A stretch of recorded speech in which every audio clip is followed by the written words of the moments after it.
So now we put it on its belly, and clearly that is a problem. And maybe that was the whole problem all along, where the glow plug, because I fired it a number of times and it fired, but then one time it fired, but it smoked before it fired, and it shouldn't smoke at all.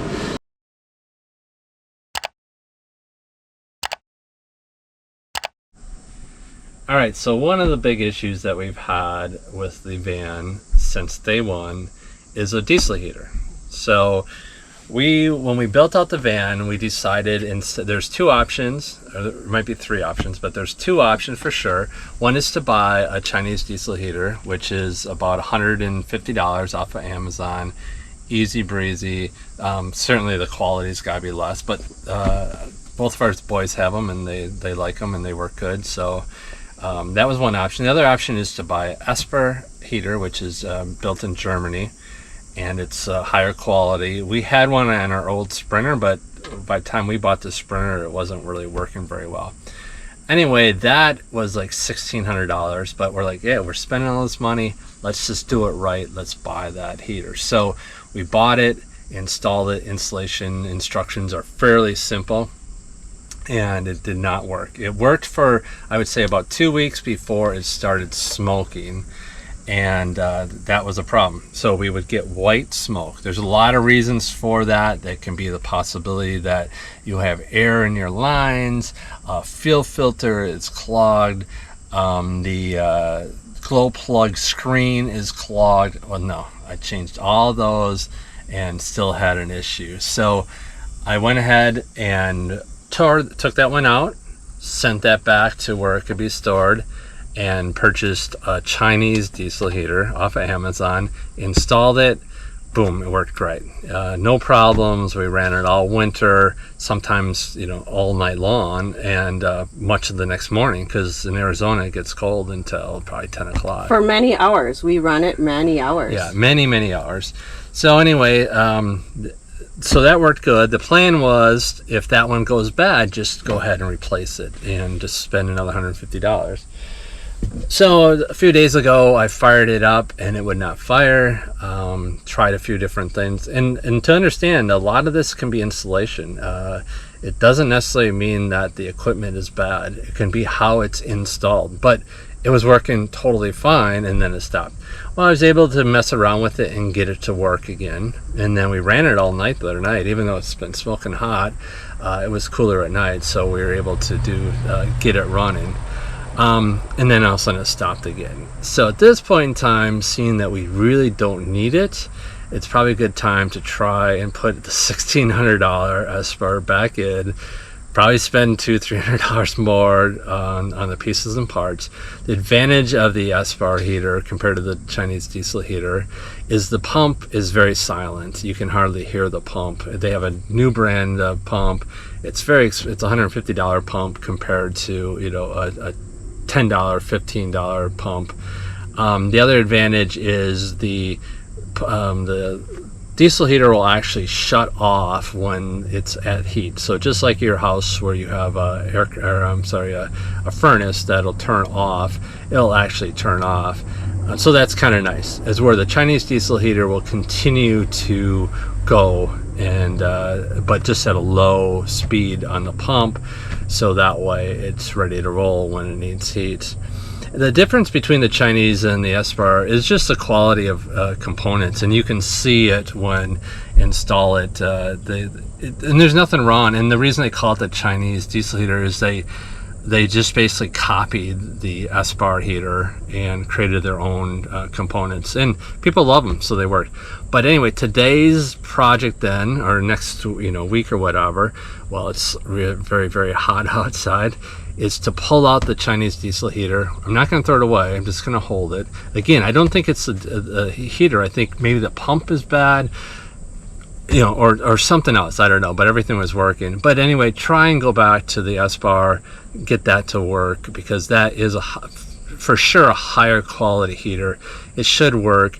I'll start out by putting that one in and running out of a kerosene can instead of the diesel off of the Sprinter, and see if that works. So next up, we need to pull the seat to get access to the diesel heater. It's very easy. There's only 4 bolts that hold the seat in. One thing to remember is if you have a Sprinter, there's an airbag wire underneath the seat, and you can disconnect that, but you need to make sure that you disconnect your battery, your chassis battery first. And if you don't, it's no big deal outside of you get a dash light. And the only way to get rid of that dash light is have Mercedes reset it, and which is about $120 to reset. And all they do is push a button and it's reset. So, but the cord is long enough that you don't even need to disconnect it. So now, when I originally did it, I put in the swivel seats. Then you have to, because it's going through. Now it doesn't need to. It can be laid back with that cord attached.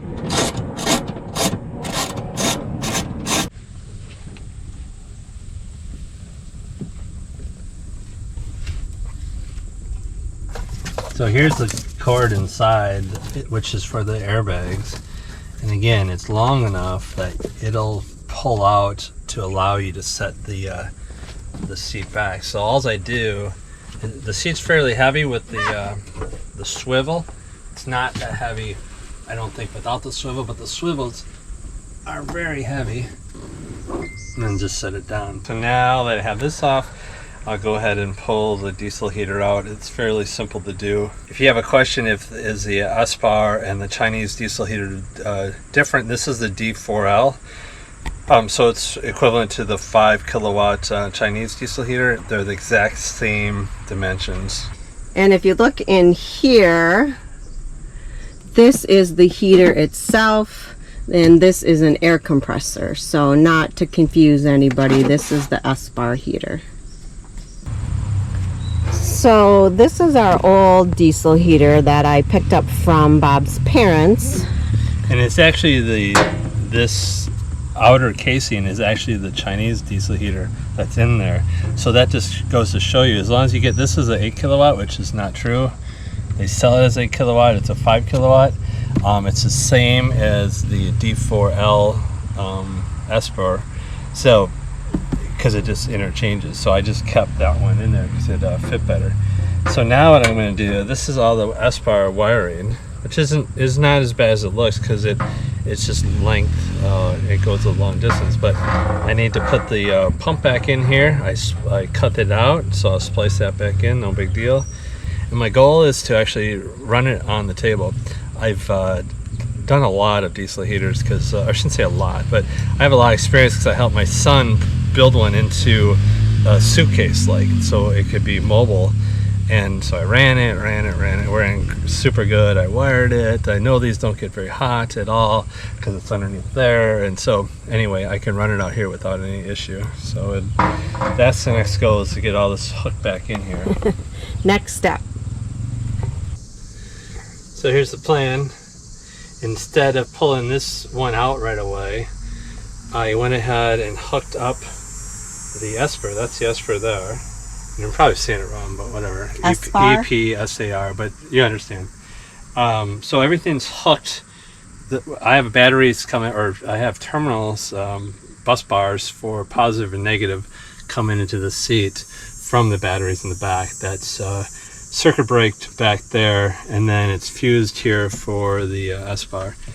But anyway, I have the fuel line, the fuel pump, everything connected. And so now I'm going to try and see if it'll run, because it'll run the same out there as it will in here, and I can kind of mess with it easier out there and see what's going on. So we will let you know. Keep your fingers crossed.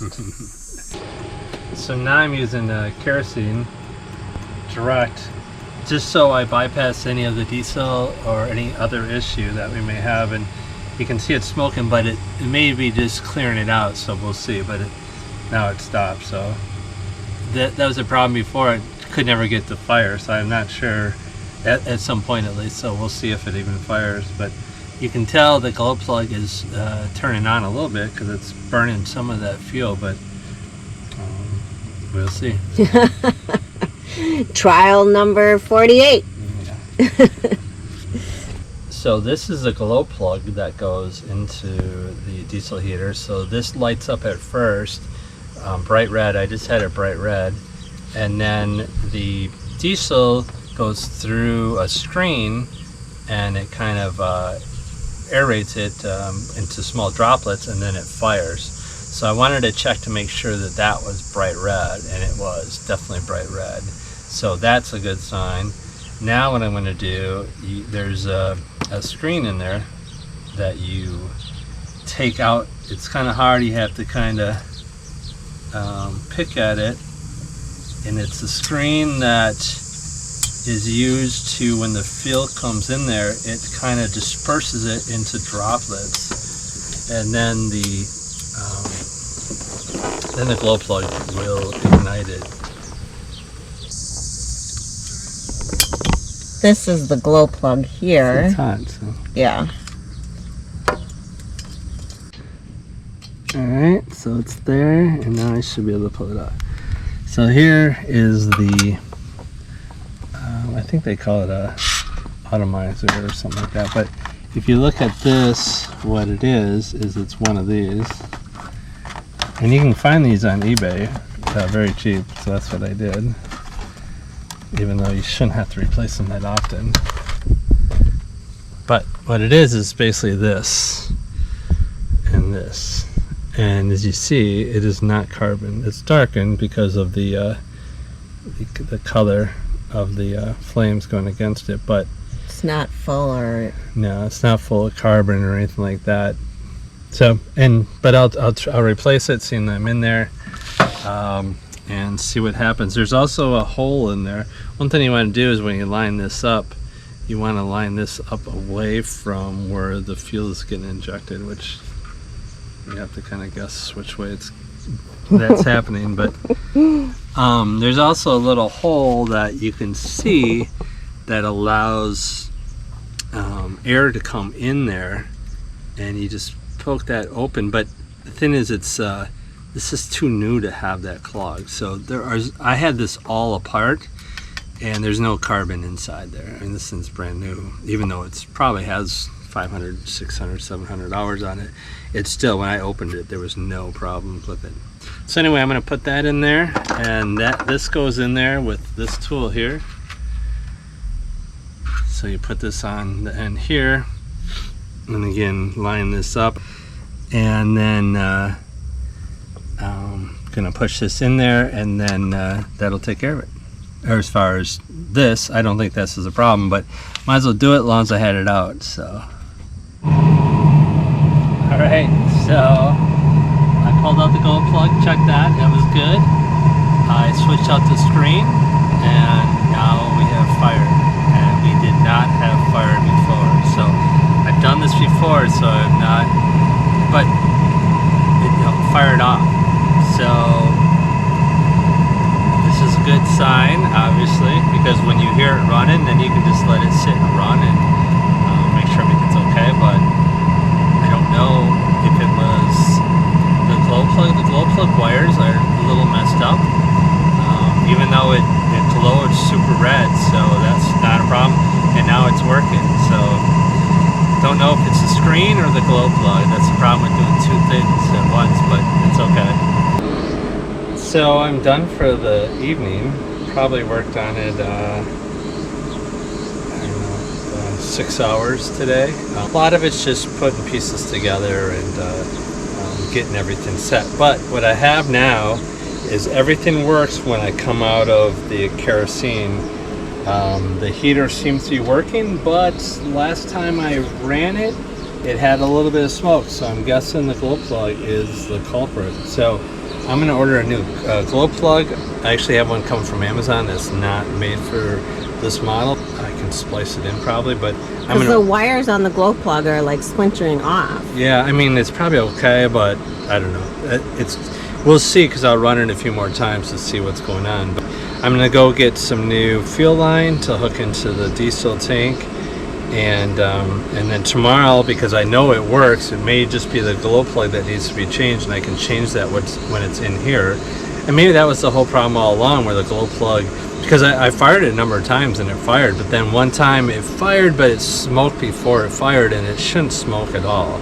So I will continue to test it, and tomorrow I'll put it in here. But tonight I'm going to go get some more fuel line, and then it's be ready to go in, and tomorrow start back up. Yep. So thank you for watching. Don't forget to give us a thumbs up, and remember, subscribe and keep the questions coming.